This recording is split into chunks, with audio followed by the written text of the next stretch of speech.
Have you ever wondered whether the sky people looked up 100 years ago was the same as the one above us today? Are the birds that once flew overhead still here? If there is a world you cannot bear to see disappear, write it down. He did more than just live here.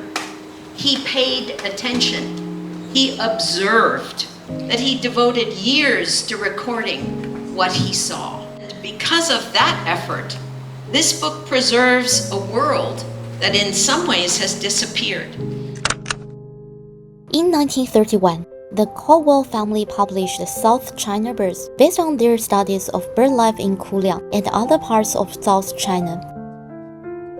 The book is one of the earliest and most comprehensive works to systematically record the birds of China's southeastern coastal region.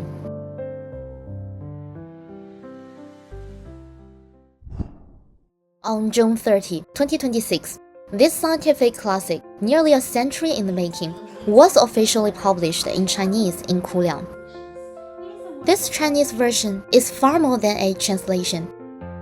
Chinese and international scholars carefully verified, annotated, and updated the original text, reassessing century-old observation through the lens of modern science.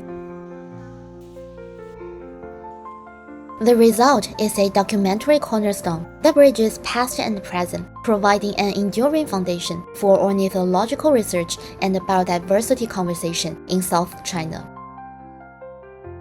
But I believe it's about something that's much larger than birds. It's about paying attention. And he came to know the mountains, rivers, and the forests and the wildlife of China so well. Is a record of Fujian's natural beauty.